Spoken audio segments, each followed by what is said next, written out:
Le damos gracias a Dios por un día más de vida que el Señor nos permite. ¿Cómo no darle gracias a Dios que aún aquí nos tiene? Bendito Señor Jesucristo, en esta hora, Padre, te damos toda la honra y toda la gloria, Señor, porque tú lo mereces todo, Señor. Gracias, Padre, por tenernos un día más, dándote toda la gloria, Señor, y toda la honra, Señor. Ahora bien, Señor, nos disponemos a hablar de tu palabra, Señor, y pedimos sabiduría, Señor. Que tú, Señor, nos des la sabiduría, Señor, y la capacidad para poder hablar esta tu palabra, Señor.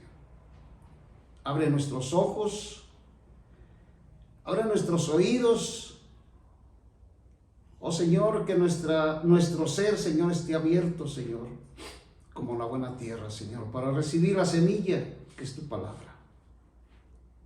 Te damos gracias también, Señor, por todas aquellas personas que han de escuchar, Señor, esta palabra. Sean bendecidas, Señor, en el nombre de nuestro Señor Jesucristo. Amén.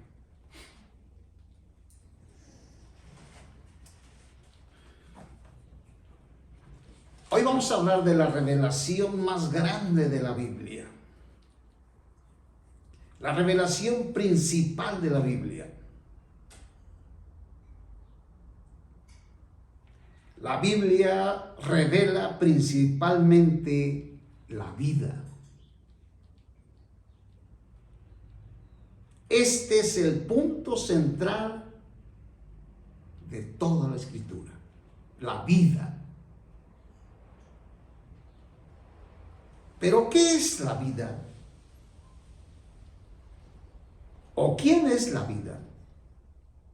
La respuesta se encuentra en la palabra del Señor, en el Evangelio de San Juan, en el capítulo 14, en el verso 6. San Juan 14:6 dice: Jesús les dijo: yo soy el camino, yo soy la verdad y yo soy la vida. Nadie viene al Padre sino por mí. Jesús es la vida. Jesús dice: yo soy la vida y he venido para que tengan la vida. San Juan, capítulo 6 del Evangelio de San Juan, capítulo 6, en el verso 51. Jesús dice: yo soy el pan vivo que descendió del cielo. Si alguno come de este pan, vivirá para siempre. Esta es la vida. La principal revelación de la Biblia es la vida. ¿Quién es la vida? Es Cristo mismo. La Biblia es la revelación de Cristo como vida. Cada vez que abrimos la Biblia debemos entender que entramos en contacto con Cristo como vida. Qué importante este punto. Vamos a leer San Marcos capítulo 5 en el verso 1. Dice: vinieron al otro lado del mar, a la región de los Gerasenos. Cuando salió él de la barca, enseguida vino a su encuentro de los sepulcros un hombre con espíritu inmundo.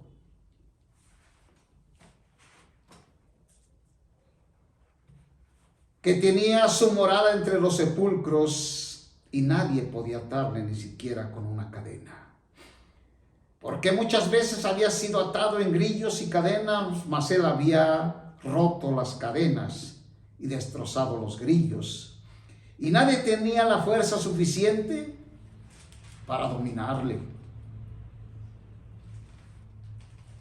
Y continuamente, noche y día, entre los sepulcros y en los montes gritaba y se hería con piedras.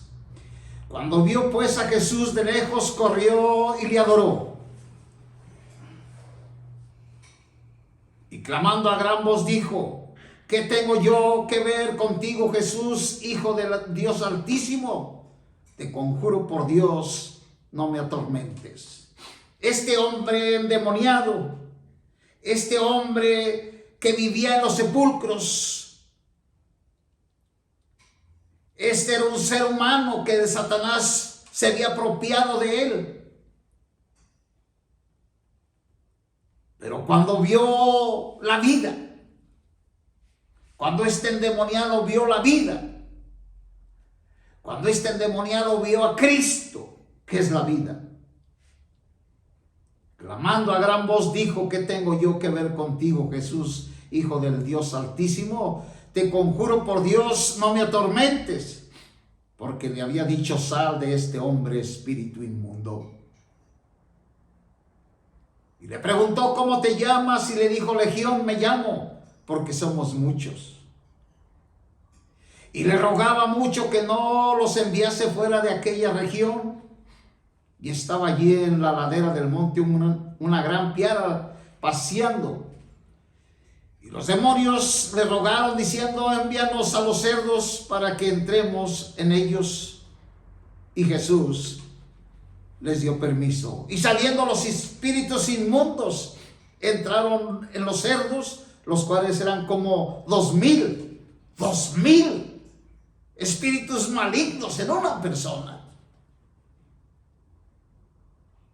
Y la piara se precipitó en el mar por un despeñadero, y en el mar se ahogaron.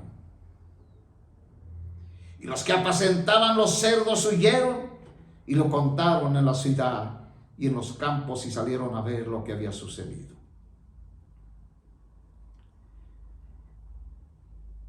Vienen a Jesús y ven al endemoniado que había tenido la legión sentado, vestido y en su cabal juicio, y tuvieron miedo.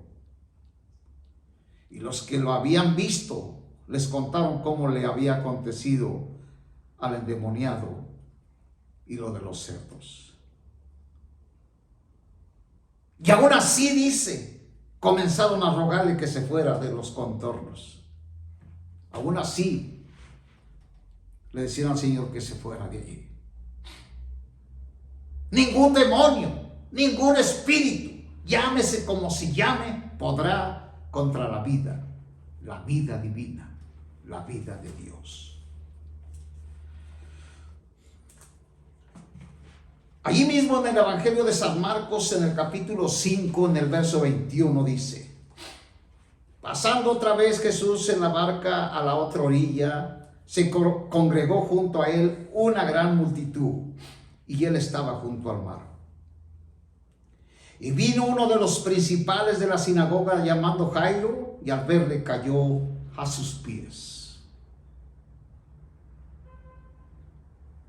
Este hombre Jairo fue a buscar al Señor. El verso 23 dice: y le rogaba mucho diciendo: mi niña está a punto de morir, ven y pon las manos sobre ella para que sane y viva. Jesús es la vida. Este hombre fue a buscar la vida, pero antes se postró delante de él. Fue con él y le seguía una gran multitud y le apretaban. Entonces una mujer que tenía flujo de sangre desde hacía 12 años y había sufrido mucho a manos de muchos médicos y gastando todo lo que tenía sin provecho alguno, antes empeoraba. Esta mujer tenía una enfermedad, tenía flujo de sangre desde hacía 12 años Y notemos aquí algo bien importante. Recordemos cuántos años tenía esta mujer de enferma. 12 años. Había gastado todo su dinero en los médicos y antes de sanar empeoraba. Escuchó hablar de Jesús.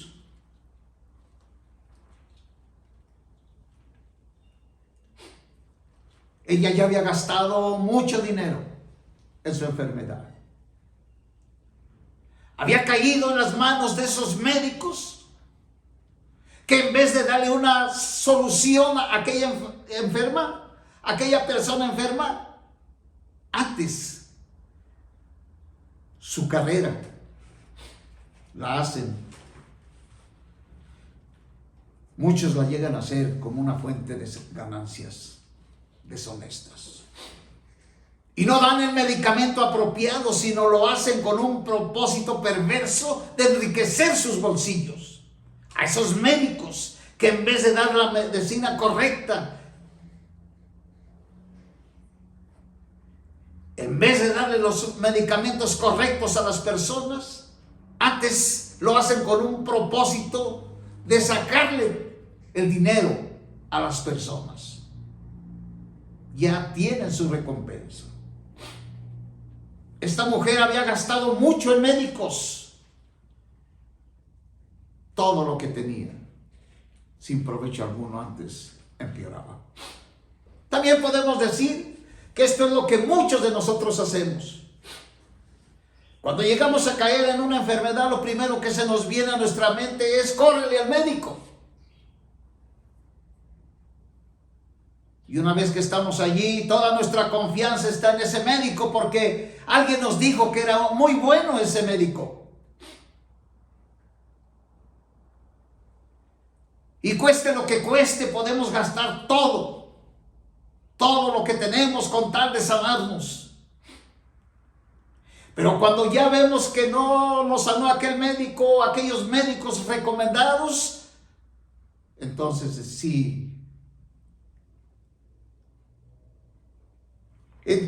nosotros nos acordamos del Señor. Como siempre, el Señor al último.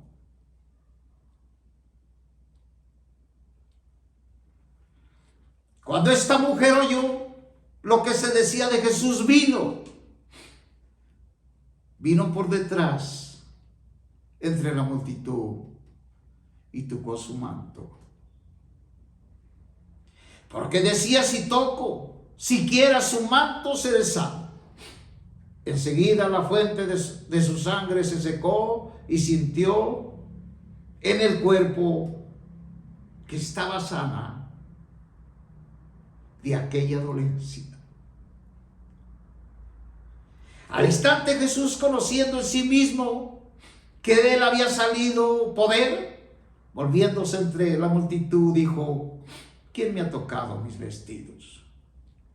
Los discípulos le dijeron: ay, Señor, ¿por qué preguntas? ¿Ves que toda la multitud te aprieta y dices: ¿quién me ha tocado?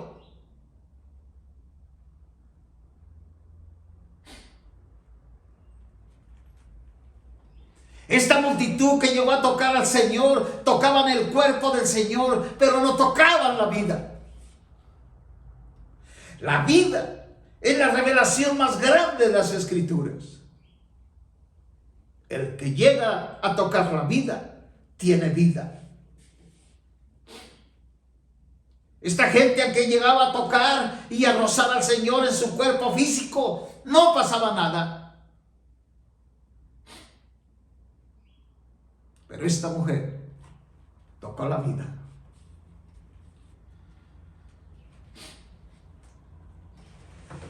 Estamos hablando del Señor cuando caminó en la tierra físicamente.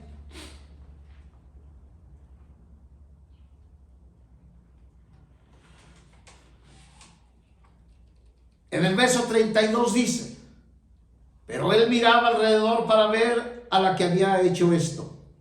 Entonces la mujer, atemorizada y temblando, sabiendo lo que había sucedido, vino y se postró delante de él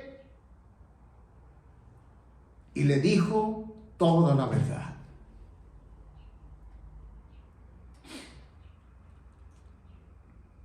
Es decir, que esta mujer le confesó al Señor, le dio su testimonio lo que había sucedido.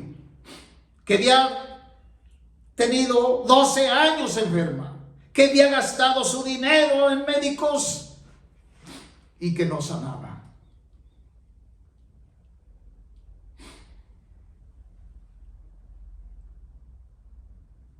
Dice que esta mujer atemorizada y temblando, sabiendo lo que había sucedido, vino y se postró delante de él.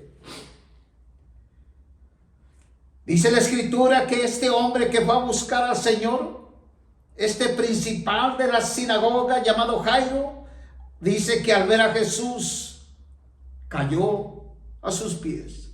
Tanto Jairo como la mujer se postraron ante el Señor. Postrarse ante Dios tiene una revelación y tiene una profundidad. ¿En cuántos lugares vamos donde aquel líder o aquel hombre dice, levántense, arrodíllense, ahora vuélvanse a levantar, ahora vuélvanse a arrodillar? No pasa nada. ¿Cuánta gente dura horas y horas y horas arrodillada y no toca la vida? Ahora aquí la pregunta es, ¿qué significa arrodillarse delante de la presencia de Dios? ¿Qué significa caer de rodillas delante de la presencia del Señor? Si lo hacemos con un entendimiento religioso, no pasa nada. ¿Cuánta gente se la pasa horas y horas de rodillas y siguen siendo los mismos? No hay un cambio, no hay una transformación. ¿Qué significa arrodillarse? Este Jairo y esta mujer tenían un entendimiento claro lo que significa arrodillarse delante de la presencia del Señor. Arrodillarse delante de la presencia del Señor significa, Señor, te entrego mi vida. Todo mi ser, Señor.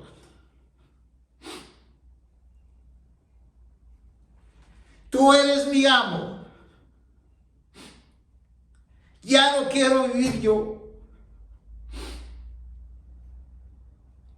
Ya quiero que tú vivas en mí.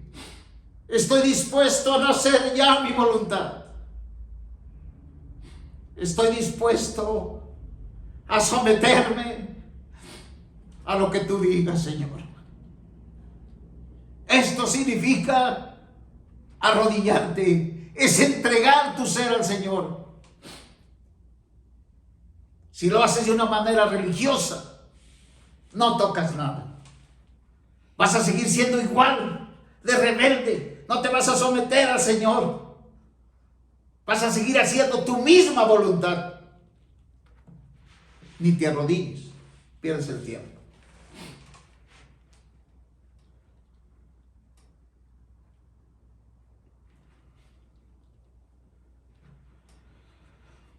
Entonces dice la mujer, atemorizada y temblando, sabiendo lo que había sucedido, vino y se postró delante de él y le dijo toda la verdad. Él le dijo, hija, tu fe te ha sanado, ve en paz y queda sana de tu dolencia. Mientras él aún hablaba, vinieron de casa del principal de la sinagoga diciendo, tu hija ha muerto, ya no molestes al maestro. Ya murió. Ya, Jairo, no molestes al maestro, tu hija ya está muerta.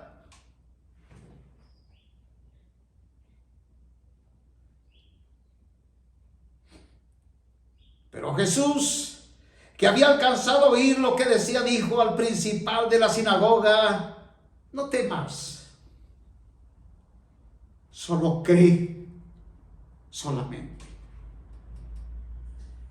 Y no permitió que le acompañase nadie, sino Pedro, Jacobo, Juan, hermano de Jacobo. Vinieron a casa del principal de la sinagoga, y Jesús vio el alboroto y los que lloraban y lamentaban la muerte de esta joven. Entrando les dijo: ¿por qué hace alboroto y lloráis? La niña no ha muerto, sino que duerme. Se burlaban de él. Oh Señor, cuánta gente se burla de ti, Señor.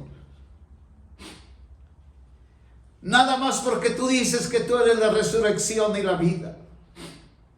La gente le cree más a la muerte que a la vida. Hoy tenemos a multitud de gente en todo el mundo adorando la muerte, rindiéndole culto a la muerte, sometiéndose a la muerte y arrodillándose a la muerte.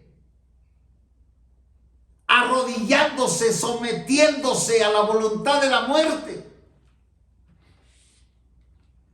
Es decir, que la gente sí cree en la muerte,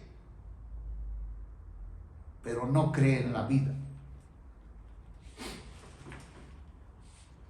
Se burlaban de él.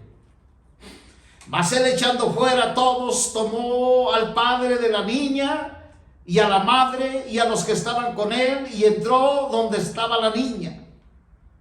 Y tomando la mano de la niña le dijo: Talita cum, que traducido es: niña, a ti te digo, levántate. Enseguida la niña se levantó y comenzó a caminar, pues tenía 12 años la niña.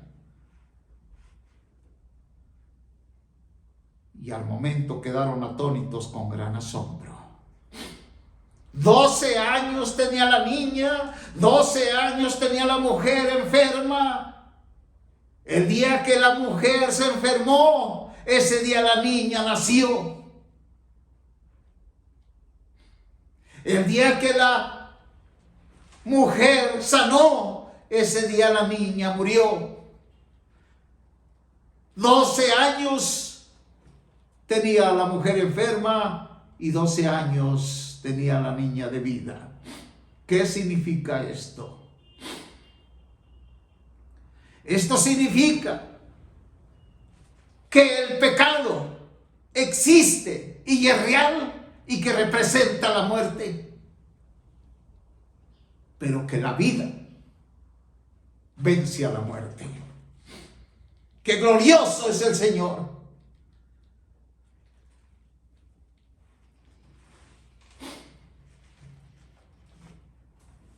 Esta es la revelación más grande de la Biblia, la vida divina.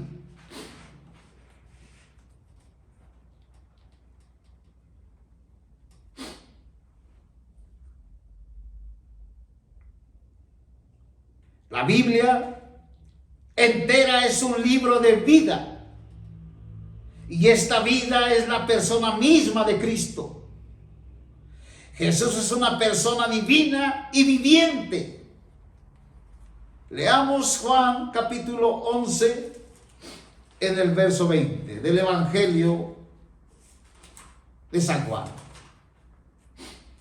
San Juan capítulo 11.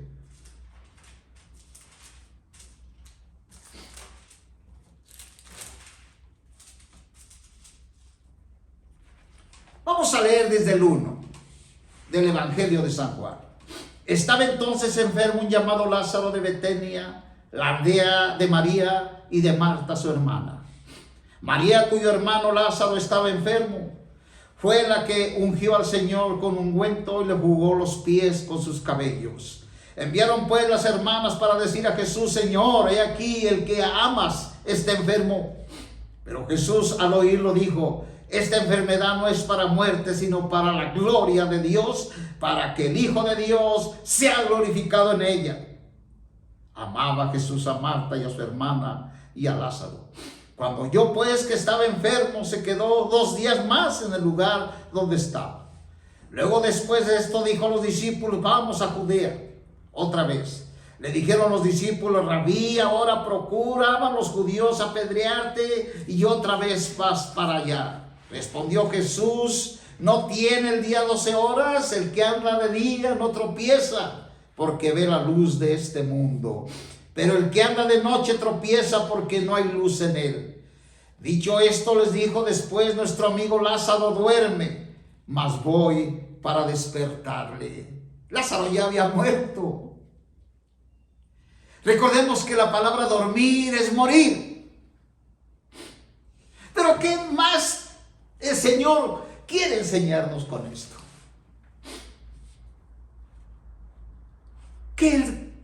¿Cuál es el plan del Señor de llevarnos en esta hora, en esta palabra? ¿Qué es lo que nos quiere dar el Señor a entender? Dice: entonces Jesús les dijo claramente: Lázaro no ha muerto. Y me alegro por vosotros de no haber estado allí para que creáis. Mas vamos a él. Dijo entonces Tomás, llamado Didimo, a sus discípulos: vamos también nosotros para que muramos con él. Vino pues Jesús y halló que hacía ya 4 días que Lázaro estaba en el sepulcro. 4 días muerto.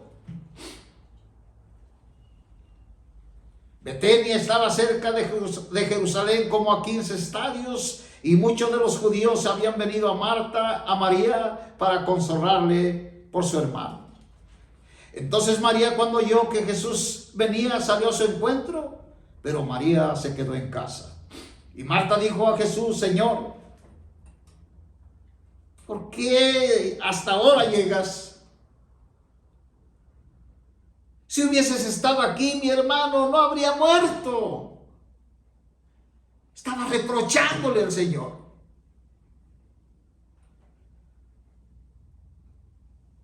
Mas también sé ahora que todo lo que pides a Dios, Dios te lo dará. Jesús le dijo: tu hermano resucitará. Marta le dijo: yo sé que resucitará en la resurrección en el día postrero. Le dijo Jesús: yo soy la resurrección. El diablo trajo la muerte, Cristo trajo la resurrección.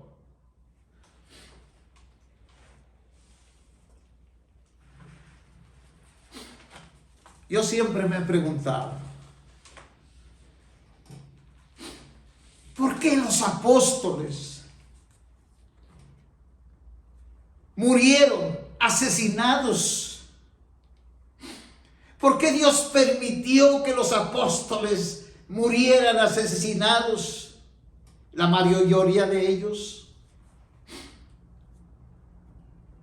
La mayoría de los apóstoles murieron asesinados, decapitados, crucificados.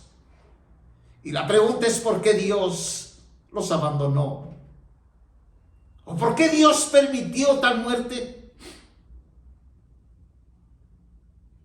El Señor dice en su palabra: no temas al hombre que mate el cuerpo, mas el alma no puede matar. Temed a aquel que puede echar a mi cuerpo en el infierno. No teman al hombre que mate el cuerpo.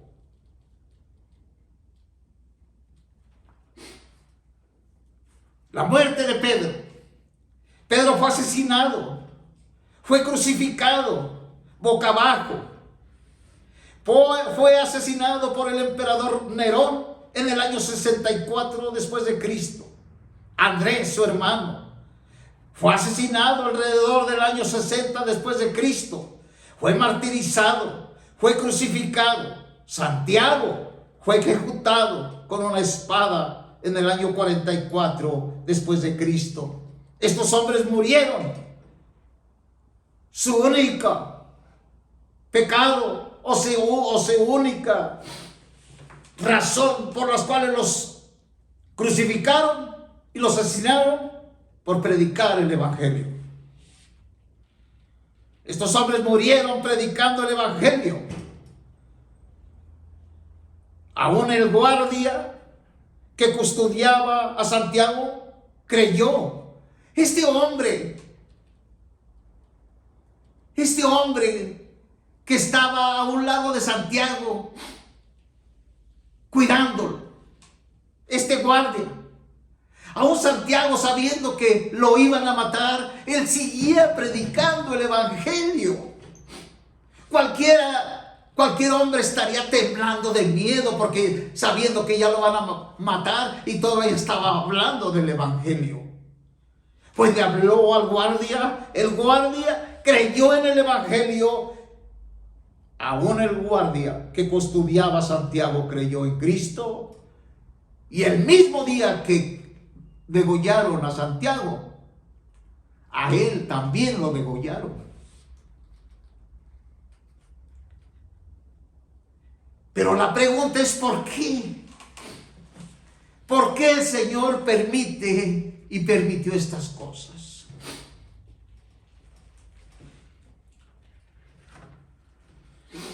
La respuesta es lo siguiente.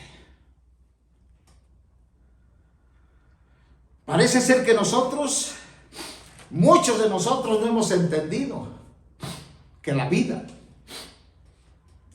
de Dios es poderosa. El Señor quiere quitarnos de atajo el temor. Nosotros no debemos de tener ni la mejor mínima de miedo a la muerte.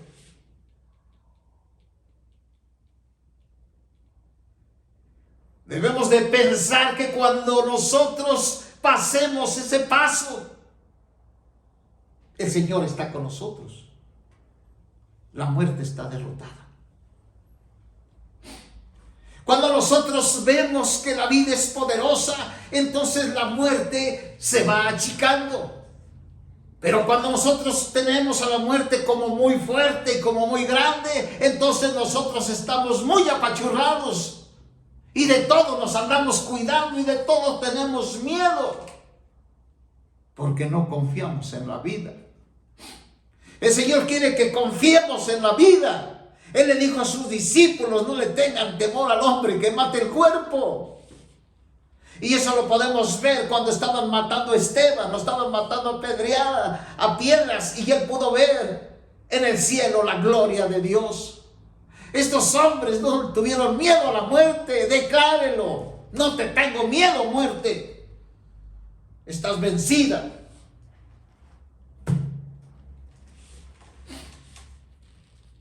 Por eso el Señor ha permitido todo esto para que nosotros despertemos y veamos a la vida eterna. ¿Cuántas veces hasta por una gripa ya nos estamos muriendo? Muchos de nosotros nos morimos antes de morirnos.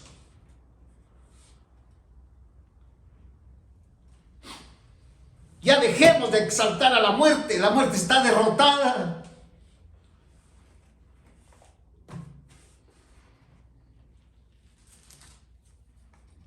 La revelación principal de la Biblia es la vida eterna.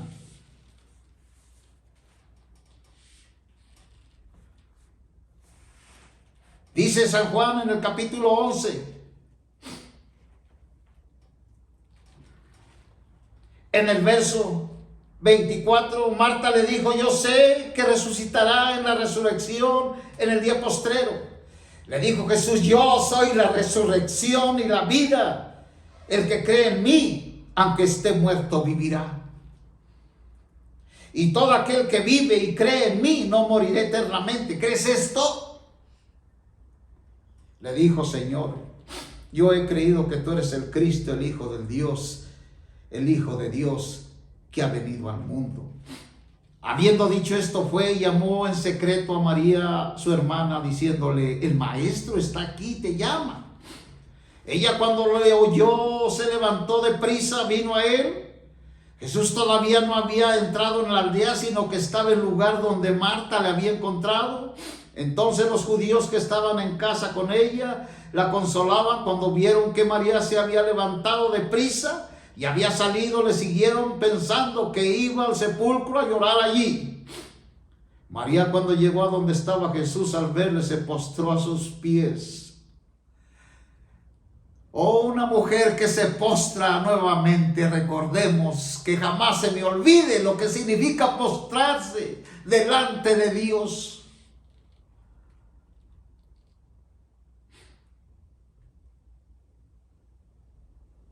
Diciéndole: Señor, si hubieras estado aquí, no habría muerto mi hermano. Jesús entonces, al verla llorando y a los judíos que la acompañaban también llorando, se indignó en su espíritu y se turbó. Y dijo: ¿dónde le pusieron? Le dijeron: Señor, ven y ve. Jesús lloró. ¿Por qué estaba llorando el Señor? Porque Lázaro había muerto, como lo estaban haciendo los demás en el velorio. Jesús está llorando porque nosotros, los seres humanos, no entendemos, no acabamos de entender que Él es la vida.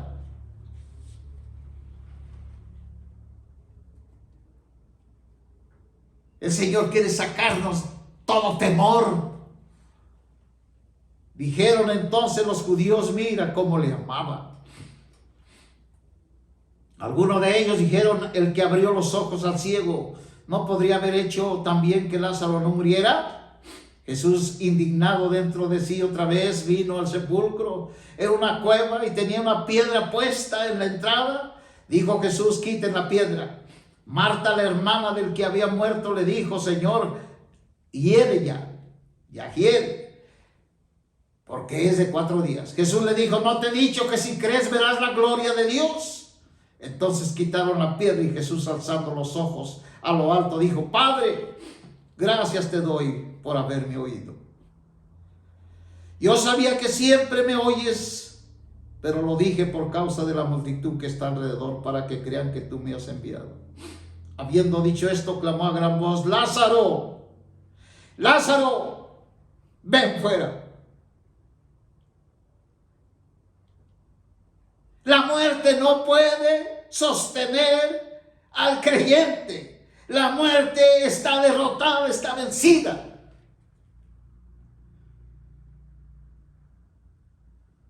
Habiendo dicho esto, clamó: Lázaro, fuera, ven fuera. Y el que había muerto salió atado de manos y los pies con vendas y el rostro envuelto en un sudario. Jesús le dijo: desátenle y déjenle ir. Qué gran testimonio, qué preciosas palabras en verdad de nuestro Señor Jesucristo. Después de ser creado, el hombre fue puesto delante de 2 árboles en el huerto. Inmediatamente, cuando el hombre fue creado, Dios lo puso enfrente de 2 árboles en el huerto del Edén. Inmediatamente que Adán fue creado, Dios lo puso enfrente del árbol de la vida. Pero estaba allí otro árbol, el árbol de la muerte. En el jardín del Edén se encontraba la vida y se encontraba la muerte. Le dijo el Señor a Adán y Eva: de todo árbol que esté en el huerto puedes comer, pero del árbol de la ciencia del bien y el mal no comerás, porque el día que comas de él vas a morir. Esto es el árbol de la muerte. Tú debes de comer del árbol de la vida.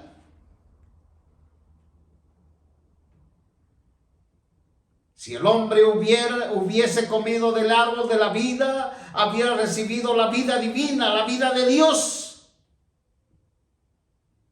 Este árbol es la vida divina.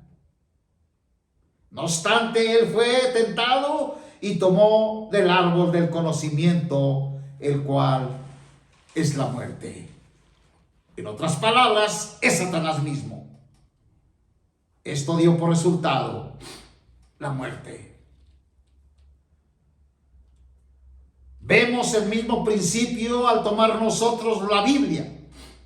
Podemos tomar la Biblia como un libro de vida y tener contacto con ella, usando nuestro espíritu y orando al Señor para recibirlo como vida mediante su palabra. O podemos hacer de la Biblia un libro de conocimiento al acercarnos a ella únicamente con nuestra mente, que claro es el Señor. Todos aquellos que se han arrimado a las Escrituras usando su mente, entran en contacto con la muerte, con el conocimiento.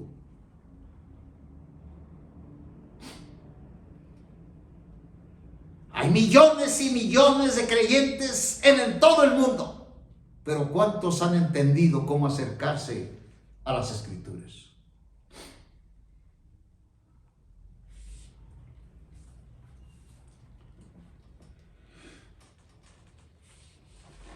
Aquellos que se acercan a las Escrituras con la mente, lo único que andan buscando es un conocimiento en la letra. Y lo único que van a encontrar es la muerte, más nada de vida. En 2 de Corintios, en el capítulo 3, en el verso 6. 2 de Corintios, capítulo 3, en el verso 6. Dice el apóstol San Pablo que Dios nos hizo ministros competentes de un nuevo pacto. Ministros no de la letra, sino del Espíritu. Porque la letra mata, mas el Espíritu vivifica. ¿Cuántos predicadores hemos escuchado que sus predicaciones están basadas únicamente en la letra, pero no en la vida? Todos los que hablamos de parte de Dios tenemos que tener mucho cuidado en lo que estamos hablando, porque en vez de edificar la casa de Dios, la estamos tirando.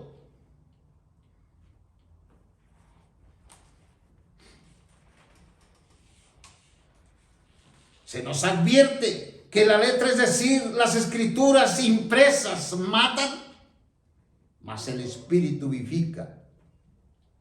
No debemos de hacer de la Biblia solamente un libro de letra que nos mata, sino un libro de vida para nosotros. ¡Qué tremenda artimañas del diablo que aún utiliza la Biblia, la Escritura, la palabra de Dios para matar a la humanidad!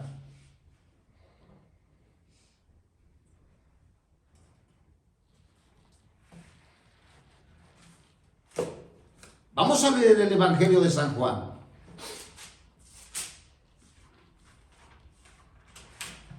Evangelio de San Juan, en el capítulo 2.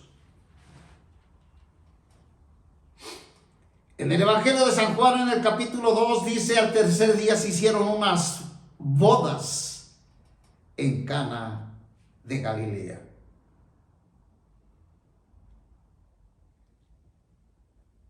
Dice que el Señor fue invitado a estas bodas.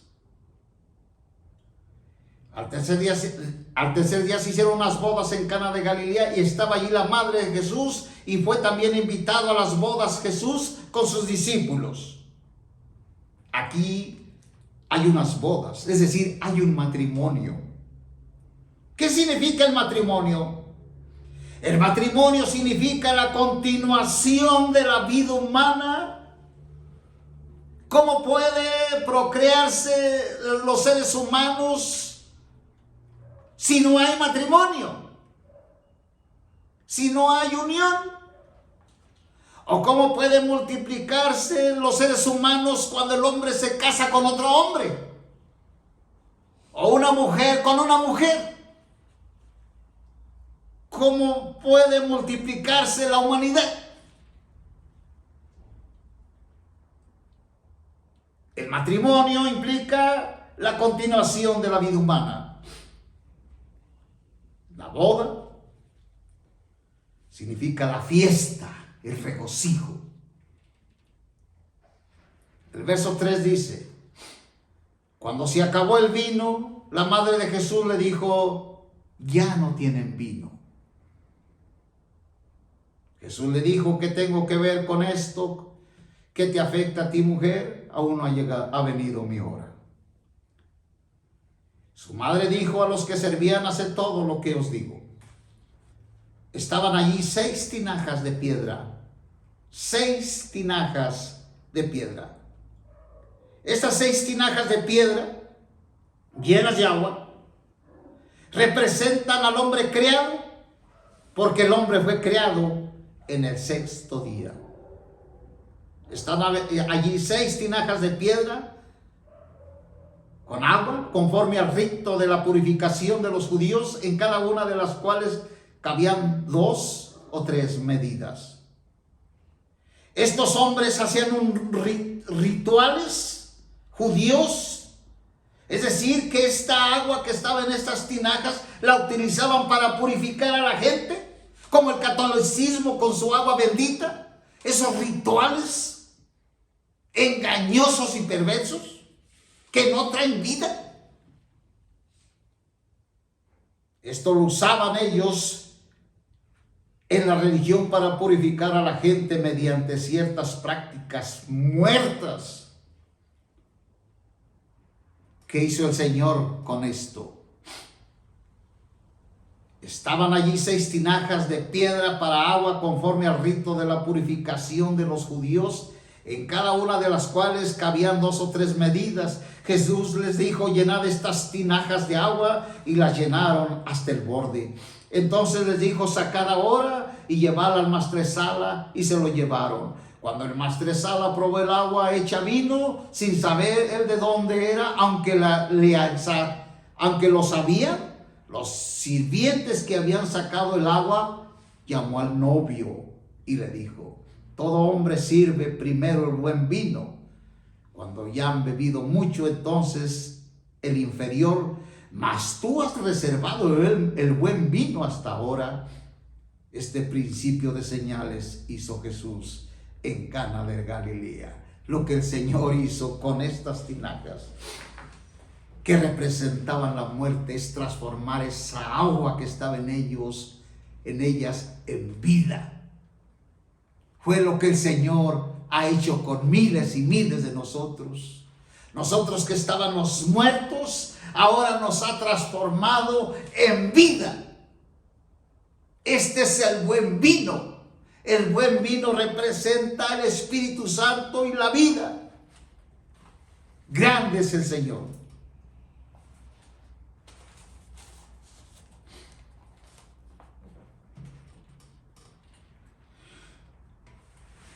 Hay algo que quisiera compartirles.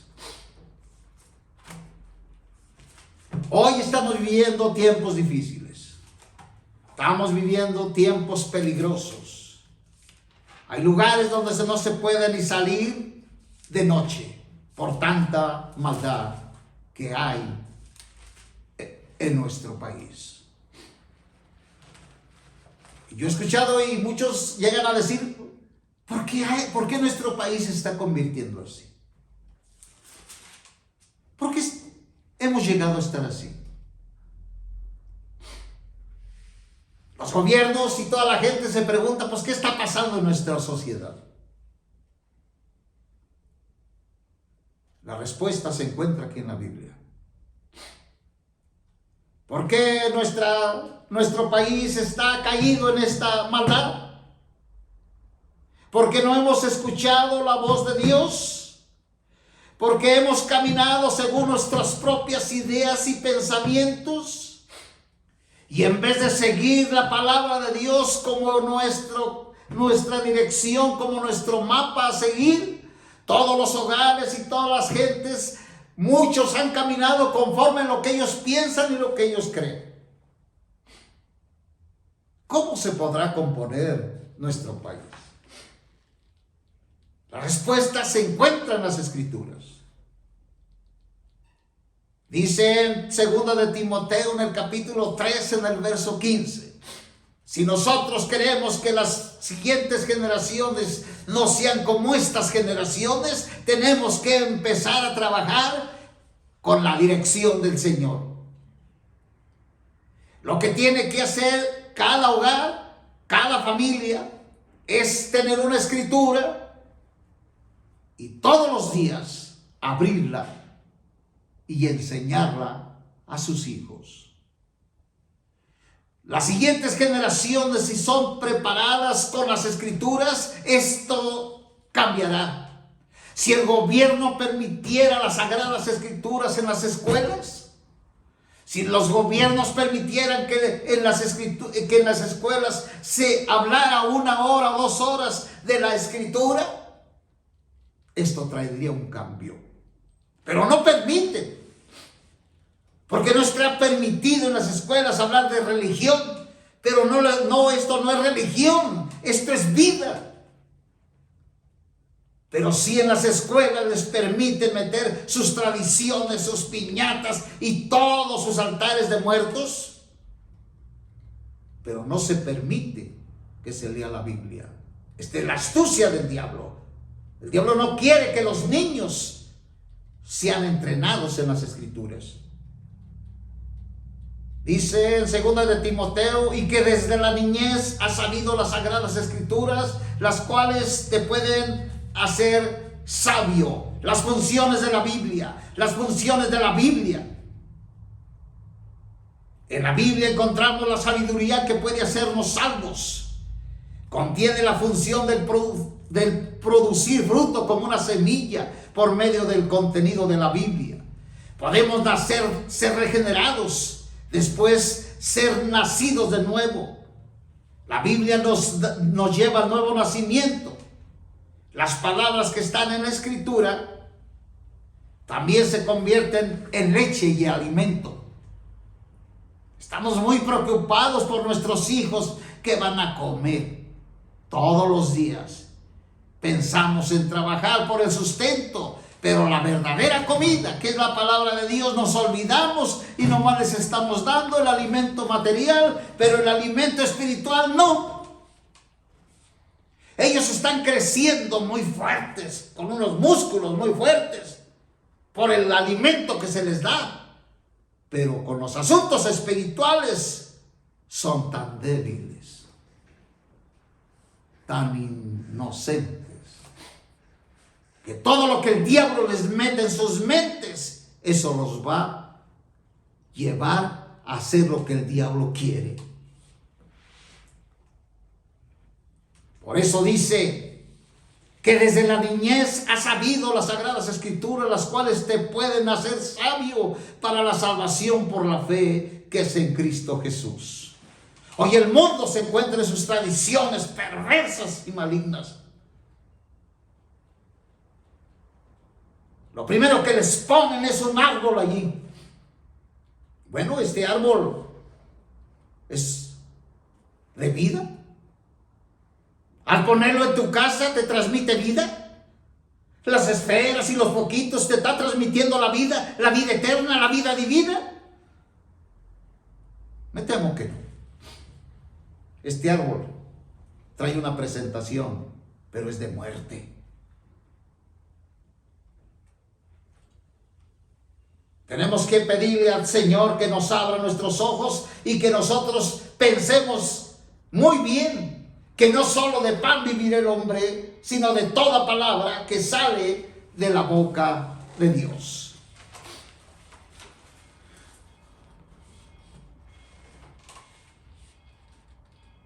Dice Ezequiel en el capítulo 3, en el verso 1.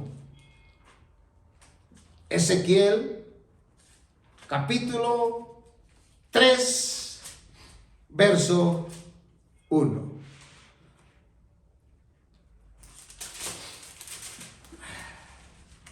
Grande es es nuestro Señor Jesucristo. Aleluya. Amén. Dice 3:1. Luego me dijo: hijo de hombre, come lo que hayes, come este rollo, y ve y habla a la casa de Israel. Entonces abrí mi boca y él me dio a comer el rollo. Me dijo: hijo de hombre, alimenta tu vientre.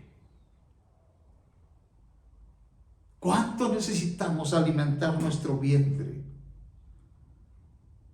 ¿Cuánto necesitamos alimentar con esta palabra nuestras partes internas de este rollo? En los asuntos del diablo tenemos que ser fuertes espiritualmente. Hijo de hombre, alimenta tu vientre y llena tus partes internas de este rollo que yo te doy.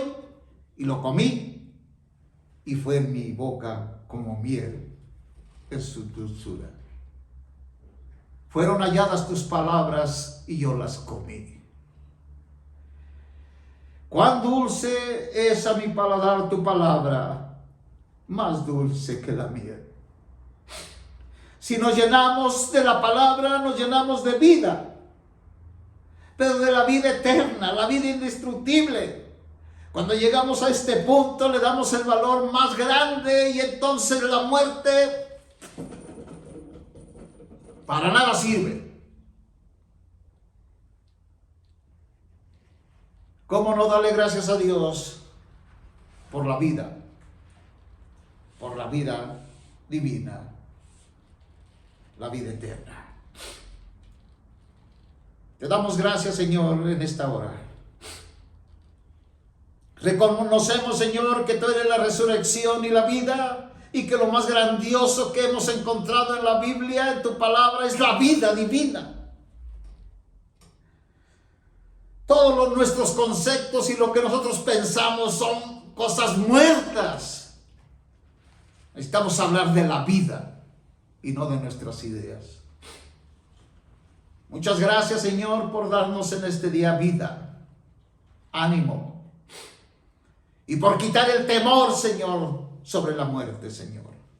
Ahora podemos ver por qué tus discípulos con gran gozo se entregaron a la muerte, porque ellos sabían que la muerte estaba derrotada.